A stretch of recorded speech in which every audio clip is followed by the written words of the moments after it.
días. Vengo a pedir informes para primaria. Para primaria. Así Con es. mucho gusto le voy a dar informes y me voy a presentar ante usted. Aunque es de mal gusto decir cosas de preparación de una persona, lo voy a hacer nada más para ubicarme ante usted. Soy el director general de esta institución. Mi nombre es Ignacio Sánchez González. Soy ingeniero químico del Instituto Politécnico Nacional. Soy egresado de la Normal Superior de México en Ciencias Sociales y estudié una maestría en Educación en la Universidad de La Salle. Soy autor de algunos libros escolares que se vendieron a nivel nacional. Soy conferenciante de la SEP. Me contrata para dar cursos a maestros, a directores, a supervisores y me dedico a la investigación educativa desde hace 15 años. Soy el responsable de esta institución y le voy a dar informes para primaria. Mire, esta escuela es relativamente de nueva creación. Tiene 4 años, 4 ciclos escolares. Vamos a iniciar el próximo, es el 5º año. Sin embargo, el método de enseñanza que le voy a comentar no es nuevo.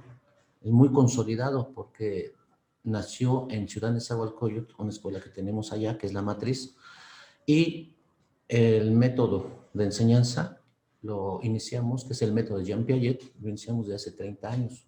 Y lo hemos ido perfeccionando precisamente con los avances de la neuroeducación y de la educación en general. En esta escuela tenemos un método diferente al tradicional. Hoy en día hay 2 métodos que en todo el mundo están funcionando. Es el método conductista con el cual usted estudió, yo estudié, y que, bueno, tiene 51 años de existencia. En 1970 fue fundado el método conductista. En ese año de 1970, los países desarrollados, que son 8 países, se dividieron el mercado mundial y influyeron mucho en todos los países del tercer mundo, que prácticamente somos todos los países.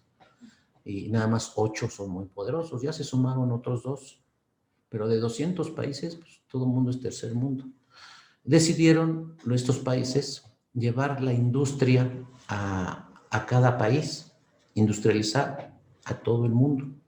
Y fue muy bueno. En 1970, el presidente Luis Echeverría, yo recuerdo, yo estaba en secundaria, que fue muy famoso, muy admirado, porque industrializó todo el país. Llegaron muchas industrias de otros países del mundo y hacía falta muchos ingenieros, muchos médicos, muchos profesionales. Para esa industria, esa producción, los empresarios influyeron mucho en los planes de estudio. Querían especialistas o técnicos y se hicieron muchos planes de estudio y escuelas de nivel técnico para que ingresaran rápido a la industria, porque no había técnicos, no había profesionales suficientes para tanta industria. La verdad, a mí me tocó una época en mi juventud muy buena. Justamente en 1970 yo salí de secundaria y entré a la vocacional para estudiar ingeniería en el Politécnico. Y sí, efectivamente, el especializarse en una profesión, sea ingeniería, ya sea medicina, ya sea administración de empresas, la gente ascendía socioeconómicamente. Los sueldos, cuando estabas muy preparado, eran muy, muy, muy buenos. Podías vivir bien, comprarte una casa, tener un auto, en vacaciones pasear. El chiste era estudiar. Nuestros padres sabían que si estudiábamos bien y mucho, nos iba a ir muy bien, porque había mucho trabajo a buenos sueldos. Y entre más preparado estuvieras, pues ganabas mejor. Esto fue muy eficiente, extraordinariamente bueno durante 30 años. Del 70 al año 2000 hubo mucho trabajo. Hacían falta gente preparada y demás. Y había ascenso socioeconómico.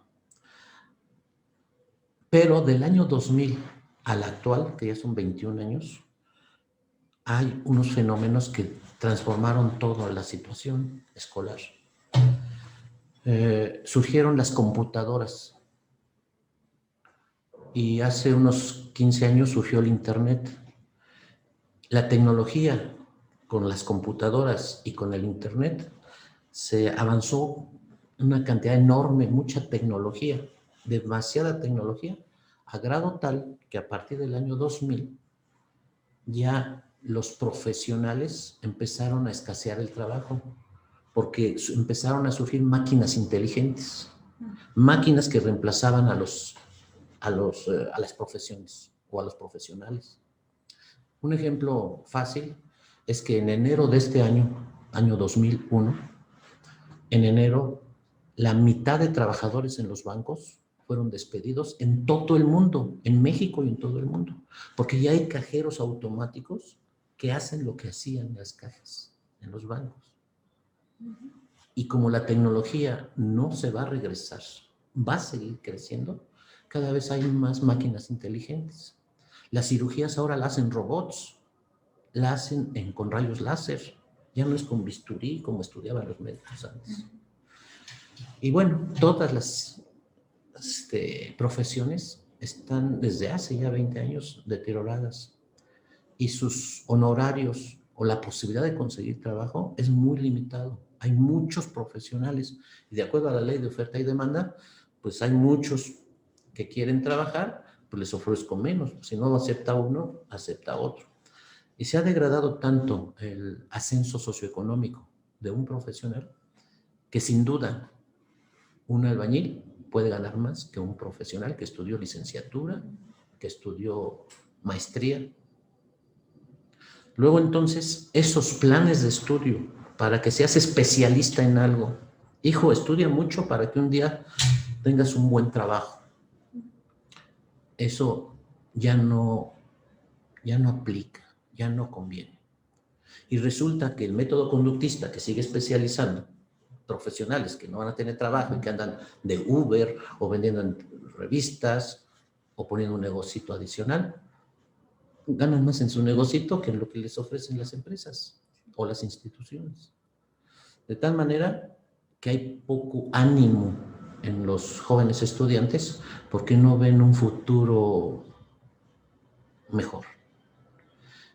La educación sí es importante, sí es muy importante estudiar, pero no estudiar para que un día te den empleo, porque no va a haber ese empleo. Y si lo hay, pues no te va a alcanzar para los gastos que requieres en la vida.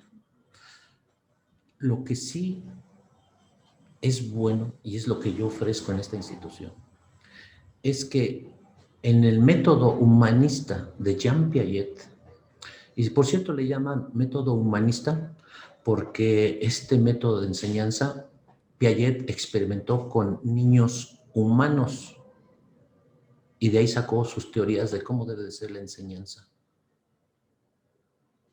para el presente. El conductismo salió con ensayos con changuitos, animalitos, gatitos, ratitas, perritos. Ellos experimentaron con animales cómo mediante un antecedente esperaban un consecuente, mediante una causa, un efecto. Y se le llama condicionamiento operante. ¿Cómo hacer que que los estudiantes, las personas, ante un estímulo, ante un conocimiento, respondan a lo que necesitamos, y es el manejo de una máquina o el manejo de la industria? Entonces, pues sí, hay especialistas. En ingeniería, yo soy ingeniero químico, pero hay muchos ingenieros químicos, metalúrgicos, petroleros, hay muchas ramas de la ingeniería, hay muchas ramas de la medicina, hay muchas ramas de las leyes, de la administración. Todos son ramas y si estudias maestría, pues te especializas más. Pero ahora la especialización no es buena factura, no es muy conveniente porque hay muchos y poco empleo. Las máquinas están desplazando a los profesionales. Jean Piaget, con su sistema humanista, tiene varias bases. Piaget ya murió hace cerca de 40 años. Tuvo varias bases como la creatividad, el pensamiento crítico, que los estudiantes no repitan lo mismo de otras generaciones, sino que sean creativos en nuevos conocimientos, en crear, que la creatividad es un valor natural que nacemos todos los humanos. Y para empezar, quiero comentarle que en la educación tenemos que empezar por ver cómo un niño llegue a la grandeza, entendiendo por grandeza que sea el protagonista de su vida, que tenga un sentido su vida y cómo desarrollar sus potenciales talentos. Quiero comentarles que un niño, una pregunta que en un momento me hice, o me hicieron también, ¿qué es un niño? Un niño es un mundo de posibilidades. Puede llegar a la grandeza, puede ser una gran persona, puede ser muy inteligente, puede ser muy culto o quedarse en el camino. Lo único que puede llevar a la grandeza de un niño es la educación, justamente la educación. Y ahí la importancia de la educación.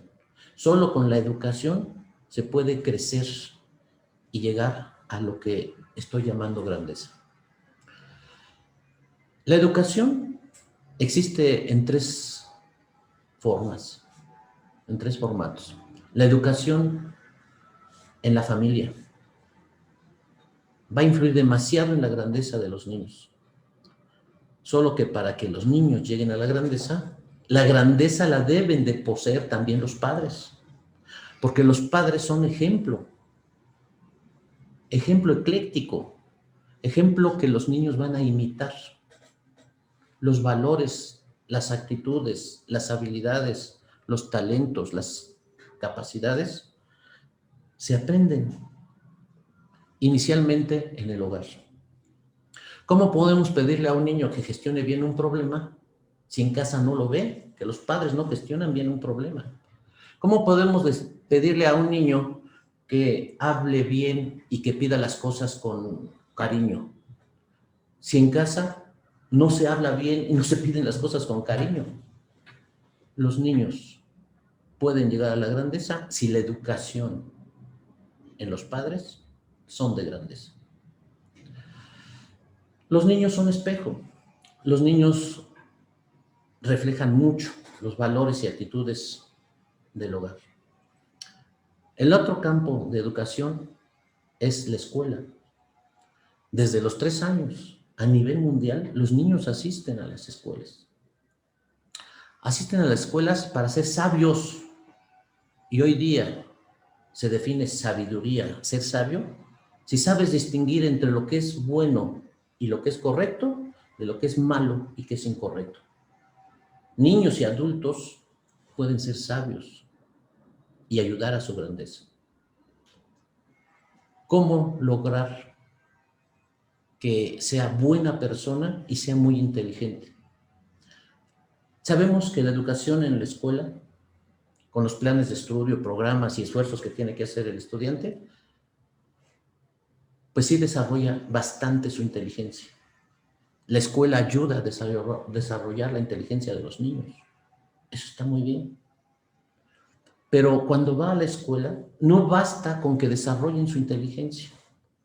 Porque puedes ser una persona de Harvard, que es la universidad más famosa del mundo. Puedes salir de Harvard extremadamente bien preparado, muy inteligente. Pero hay otro campo de la educación que no es cognitiva, que no es ver el cociente intelectual. Y es la enseñanza formativa, el campo formativo. Ese campo formativo, todos los psicólogos y todos los maestros, y espero que todos los padres, sepan que las vivencias infantiles y las vivencias juveniles van a influir demasiado en su personalidad y en su actitud del futuro ciudadano. Es muy importante que desde que nace el niño, y me voy a ir más lejos, desde que está en la gestación, no, me voy a ir más lejos, desde quiénes son sus padres. Bueno, en mi criterio, la educación de un niño empieza desde los abuelos, porque nuestros padres fueron educados por medio de castigos, de golpes. No me cabe la menor duda que en esa época de mis padres, y me lo cuenta mi padre, que ahora tiene 88 años, que la educación de ellos era a golpes, que así es como aprendían a hacer lo correcto. Mi padre no me educó a golpes, me educó por medio de sensibilidad. Y yo, que ahora tengo hijos, he descubierto que muchos padres y yo educamos a nuestros hijos en base a una tradición. Si mi padre me gustó cómo me trató de niño, lo voy a repetir, lo voy a enseñar a mis hijos eso que me gustó. Si mis padres hicieron cosas que no me gustaron, lo voy a hacer al revés. No me gustó que de niño en Reyes no había un juguete. Éramos 11 hermanos y no había juguete para ninguno. No me gustó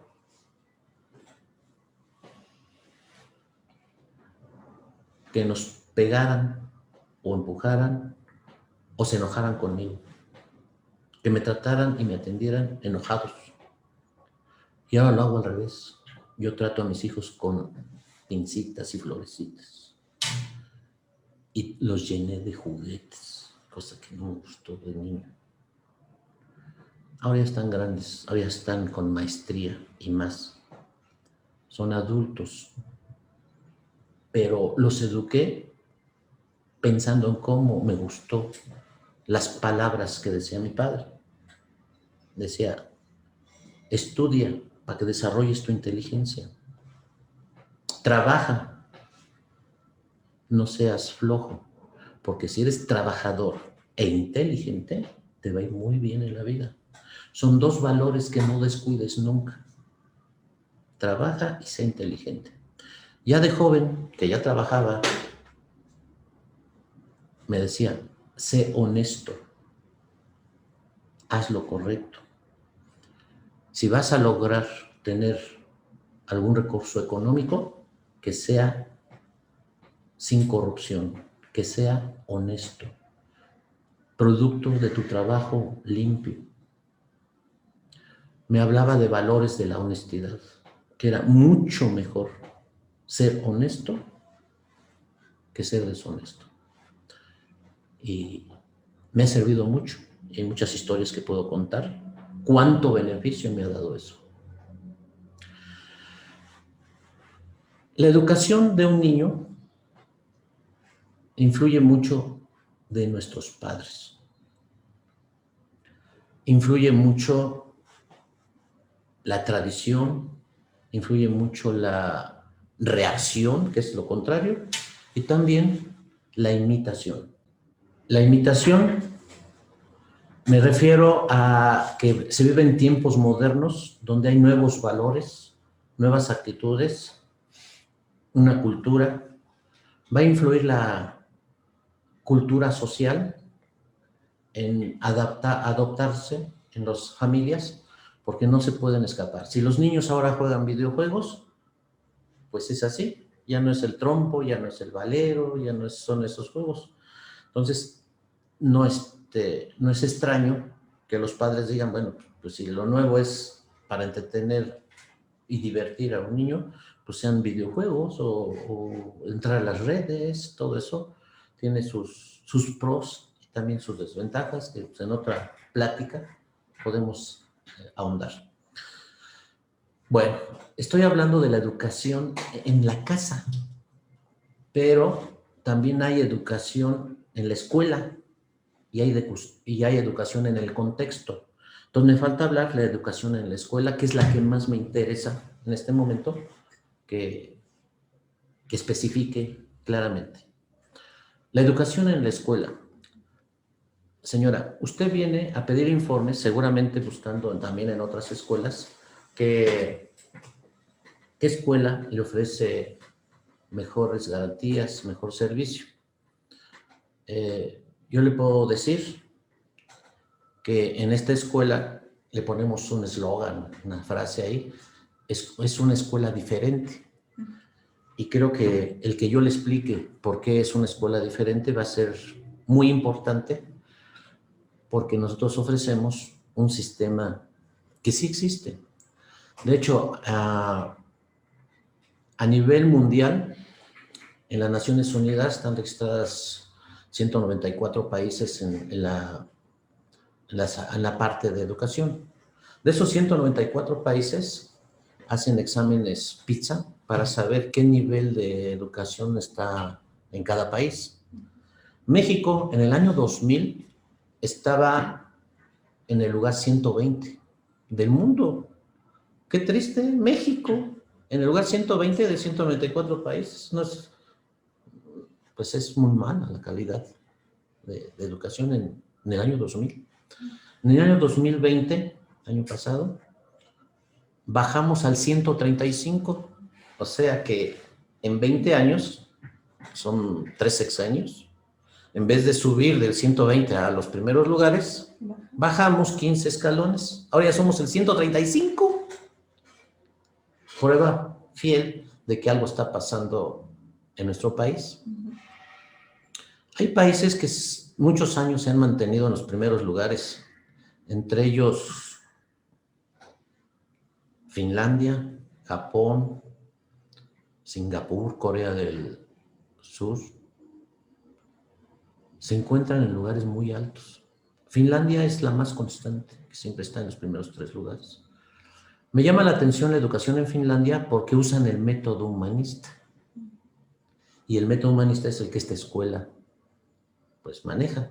El fundador del método humanista pues fue Jean Piaget, junto con Celestin Freinet, David Ausubel y otros. Piaget es el más reconocido porque escribió bastantes libros en relación a la educación en preescolar, primaria y secundaria. No escribió sobre niveles más altos, pero sí de niveles de educación básica. Sus libros, sus escritos manejan conceptos muy interesantes.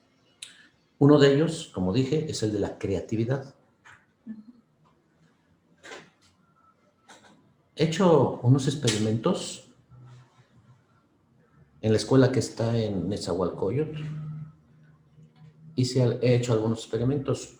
Allá son grupos de 24. Hace 30 años que empezó esa escuela, 24 alumnos en un salón. Era muy admirado porque todas las escuelas tenían 50. Hace 30 años tenían 50.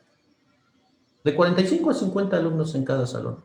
Y yo dije 24 y decían, qué bueno, son pocos, decían los padres y uno también. Y en esta escuela, adelanto, en esta escuela, que es reciente, de nueva creación, el máximo de alumnos por grupo es de 15, porque es lo ideal para lograr alcanzar una educación personalizada y ningún niño se quede atrás, que todos salgan bien preparados. Y ahorita explico cómo lo hacemos. El experimento que hice de creatividad allá fue así. Les dimos un clip a 24 alumnos de primero de primaria. Y les dijimos cuántas figuras podrían realizar en una hora. Fue admirable. Fueron 320 figuras. Niños de primero de primaria. Hicimos lo mismo con niños de sexto. Digamos que llevan 6 años adelante. Van por salir. Les dimos a 24 niños un clip a cada uno. Hicieron 84. De 300 y fracción a 84. Se los dimos a unos papás adultos, 24, ¿no? Hicieron 37. ¿Qué significa? Que la imaginación creativa es muy alta en los niños, impresionantemente alta. Y la imaginación ya cuando están en la segunda infancia, niños de 11 años, ya baja un porcentaje altísimo su creatividad. Quiere decir que la escuela no favoreció a su creatividad. Y cuando es adulto, pues ya estás más así como la creatividad se va perdiendo.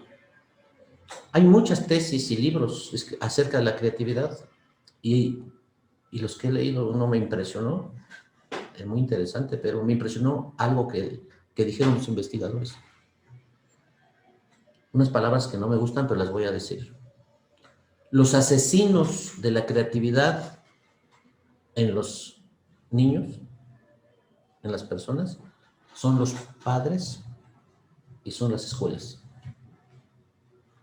No dejamos que surja la creatividad en los niños en las escuelas y no dejamos que surja la creatividad en la casa. En la casa decimos, esto es, las creencias que tenemos como padres es esto. Pero papá, es que no estoy de acuerdo. Es esto. Hay un caso muy interesante de un niño de quinto de primaria en una escuela oficial de gobierno. Llegó tarde a su casa. Iba en turno matutino, pero llegó tarde. Entonces sus papás le dijeron, ¿por qué llegas tarde? No es normal que llegues tarde. Sí, híjole, es que me estuve esperando a que saliera mi amigo, mi mejor amigo, porque lo llevaron a la dirección. Lo llevaron a la dirección de algo que él hizo y pues le llamó la atención el director a mi papá, a su papá, que viera el asunto que hizo mal el niño, porque si no lo iban a expulsar. Y como salió llorando mi amigo, pues yo lo abracé y le dije que no se preocupara, que todo iba a estar bien, y lo acompañé un ratito, por eso me tardé. El niño le pregunta a su papá, y hiciste bien, hijo. ¿Y tú cómo ves, papá, que lo hayan castigado o llamado a sus papás a mi amigo? Dice, pues si hizo algo mal, es normal que llamen al papá para avisarle que corrija eso en casa. Dice, pero mi amigo dice que es inocente, que no fue así como lo dijeron, pero no le creen. Dice, mira, hijo, si el director llamó a los padres, eso quiere decir que algo hizo mal.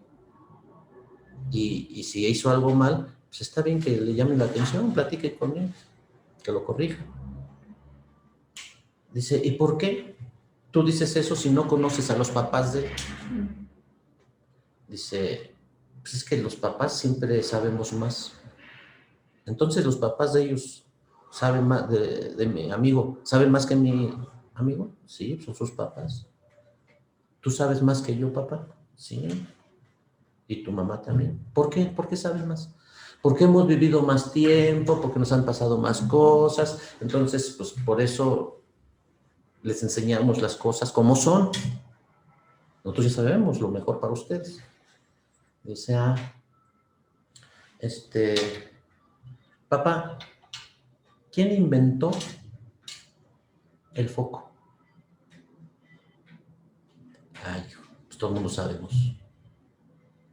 Tomás Alva Edison.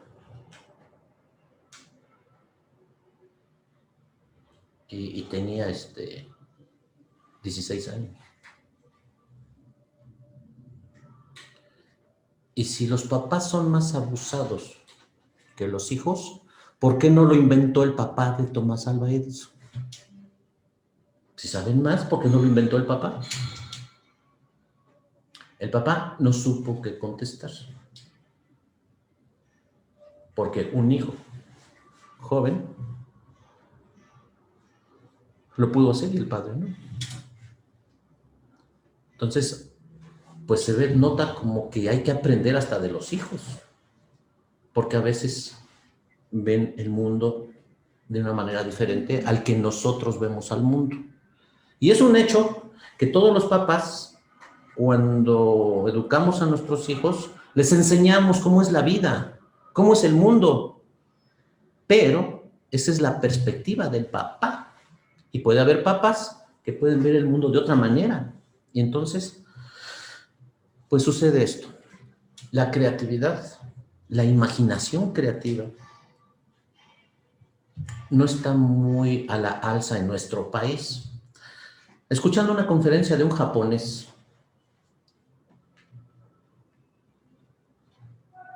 dice, una conferencia aquí en México, dice, en México es un país con muchos recursos, 20 veces más que Japón, con un territorio 20 veces más grande y con una población semejante a la nuestra. Y en Japón somos de los primeros lugares mundiales en desarrollo. Y en México podrían estar en los primeros lugares con tantos recursos que tienen de todo tipo.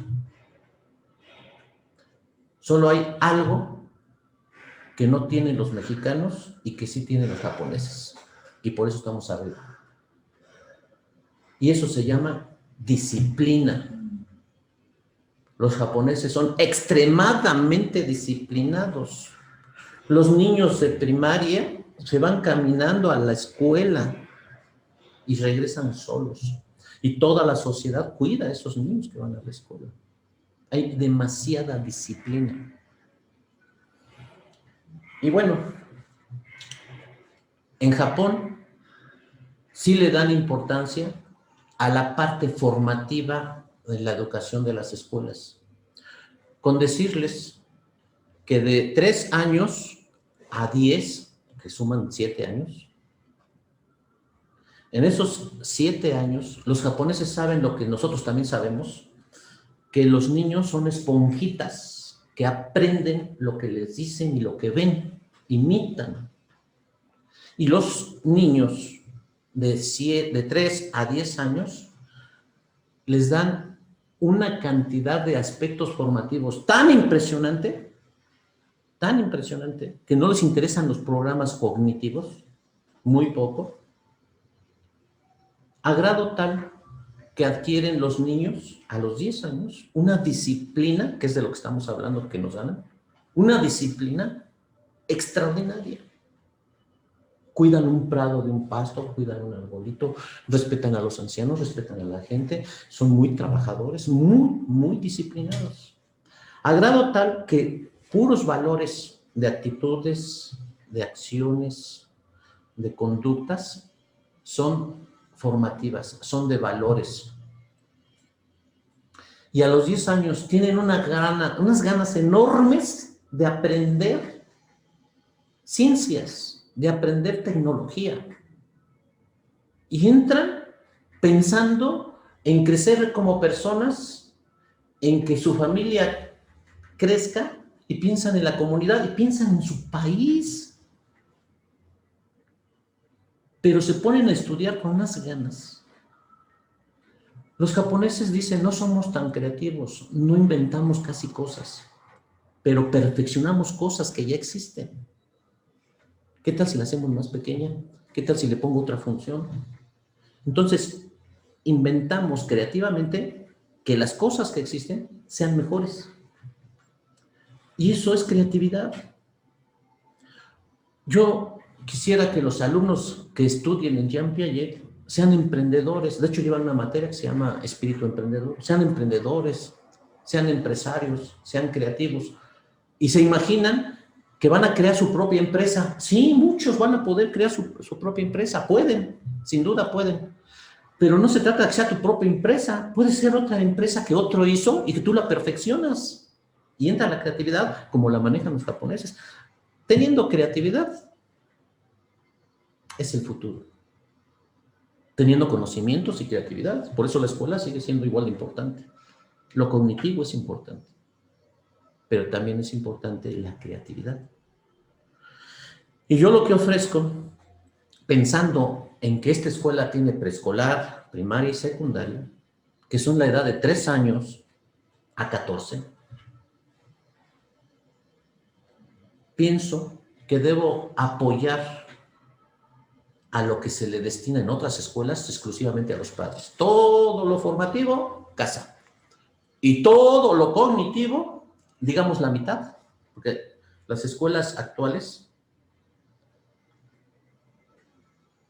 dan preferencia por lo cognitivo, los planes de estudio. Haga su planeación, maestra, haga sus actividades, haga sus evaluaciones, haga sus medios o regularizaciones, pero basado en lo cognitivo, lo formativo, lo psicológico, lo valorativo y lo emocional, pues ahí está entrando así como a gotitas. Denles educación socioemocional una vez a la quincena. El programa de primaria dice así, una vez a la quincena. Ponen media hora a la semana, pero pues ¿cómo le doy media hora a la semana? 1 hora a la quincena de educación socioemocional.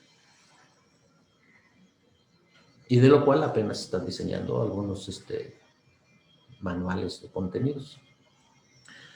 En esta escuela le damos 80% de formativo a preescolar y 20% cognitivo. Y en ese 20% me sorprendo porque alcanzan a salir leyendo y escribir sin presiones, que es una promesa y garantía de esta escuela, sin estrés. En forma natural los niños ya lo hacen, trabajando con gusto, con alegría y entusiasmo. En primaria damos 50% de actividades formativas y 50% cognitivas. Y en secundaria damos 30% formativo y 70% cognitivo. Esto marca diferencia en otras escuelas. Aunque sé que muchos padres vienen y me dicen, maestro, yo lo que ando buscando es una escuela bilingüe, porque el que no sabe inglés en estos tiempos es un analfabeta. Y sin inglés nunca va a tener un buen trabajo. Que tenga inglés bilingüe, si no, pues no me conviene esta institución. Y yo le contesto, pues damos inglés y damos francés. Sí, pero quiero un inglés de certificación. También lo tenemos, solo que eso lo logramos en las tardes con 2 horas diarias. Tendría que venir a la escuela 2 horas diarias y trabajar los libros de Cambridge, que son los que se tienen que estudiar para una certificación. Pero también les damos francés, porque cuando terminen la licenciatura les van a pedir que manejen 2 idiomas, inglés y otro. Y pues de una vez desde chiquitos les damos, desde tercero de kinder en adelante, les damos francés para que adicionalmente al inglés, que es diario, pues lleven también francés. Y eso tenemos desde hace 30 años en la escuela matriz de Nezahualcóyotl y en esta también. Funciona y les gusta también a los niños, a los padres. ¿Pero el inglés que dan ya es de certificación? No. La intención del inglés y del francés, la meta, no es que salgan certificados. Es que les gusten, como son pequeños, queremos que les gusten los idiomas, que no sientan cierta rechazo. Ay, no me gustan los idiomas. Que digan, me gustan los idiomas. Porque más grandecitos, si les gustan los idiomas, van a poderse inscribir en los cursos que tenemos en la tarde, que los podemos dar desde primaria, pero donde más niños lo requieren son de secundaria para arriba. ¿Sí? Entonces, quiero comentarles sobre inglés algo que a lo mejor no se está tomando en cuenta. Los padres quieren inglés, pero ya se inventaron, precisamente en Japón, se inventaron unos dispositivos semejantes a un celular, donde todos los idiomas, árabe, inglés, alemán, francés, español, todos los idiomas los trae traducidos en tiempo real. Te pones un audífono, que ya se ven en conferencias multitudinales o internacionales, te pones unos audífonos y el que está hablando, el dispositivo te está traduciendo en tiempo real lo que está diciendo el orador. Si tú ibas a conseguir empleo en una empresa porque te están hablando en inglés o te están hablando en árabe, en chino, no hay problema. Tienes el dispositivo y te está transmitiendo todo. O sea, la tecnología está avanzando impresionante.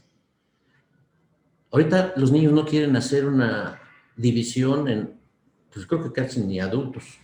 Nadie quiere hacer una división a mano. Se tarda.